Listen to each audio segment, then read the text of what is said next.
नमस्कार। आप लोगों का हमारे चैनल पर स्वागत है। आज हम श्रीमद् भगवद गीता का पहला अध्याय पढ़ेंगे।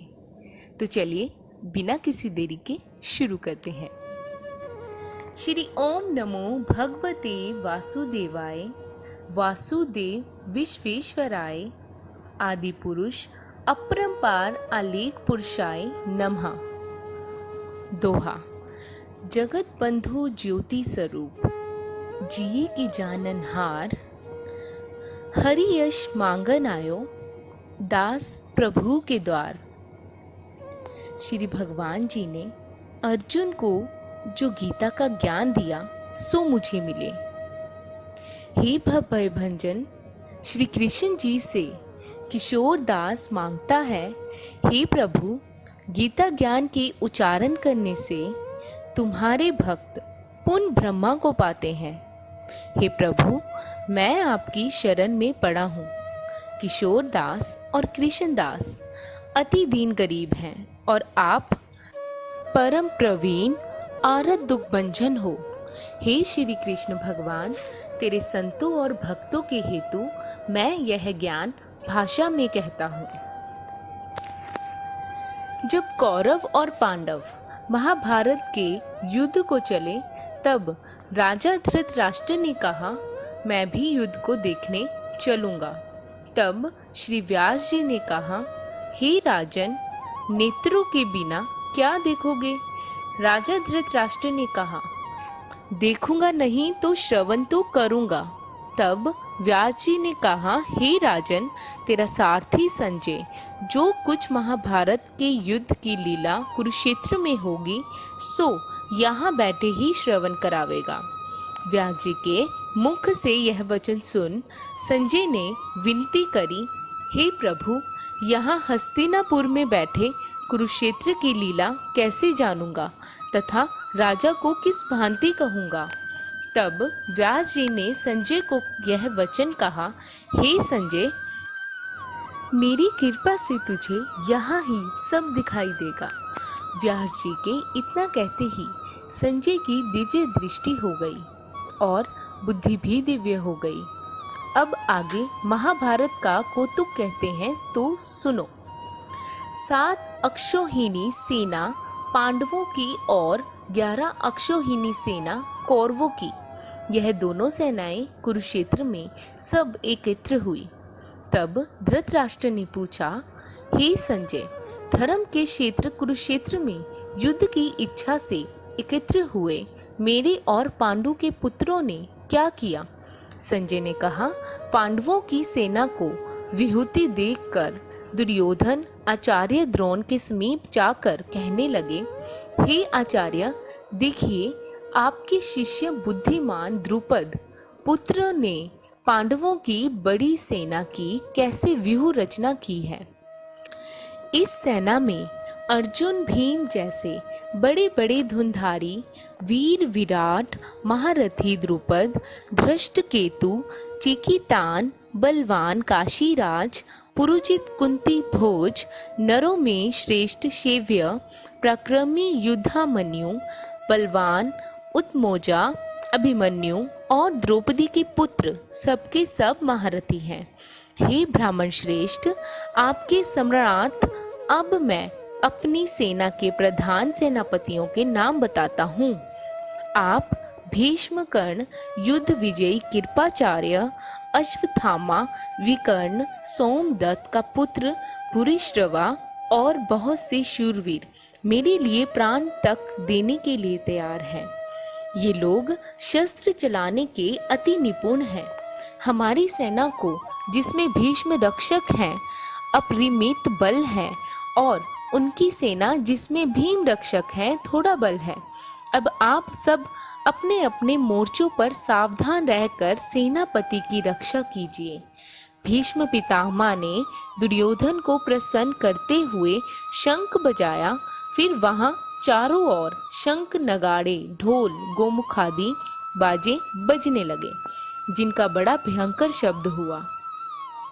जिसके अनंतर श्री कृष्ण और पांडव अर्जुन ने दिव्य शंखों को बजाया श्री कृष्ण ने पांजन्य और अर्जुन ने भी देवदंत नामक शंख को और भीषण कर्म करने वाले भीम ने पौंड्रिक नामक बड़े शंख को बजाया। कुंती पुत्र राजा युधिष्ठिर ने अनंत विजय, नकुल ने सुघोष और सहदेव ने मणिपुष्पक और धनुधर, काशीराज, शिखंडी, धृष्टघुमन, विराट, अपराजित सत्यकी, राजा द्रुपद और द्रौपदी के 5 पुत्र और महाबाहु अभिमन्यु, इन सब वीरों ने अपने अपने शंखों को बजाया।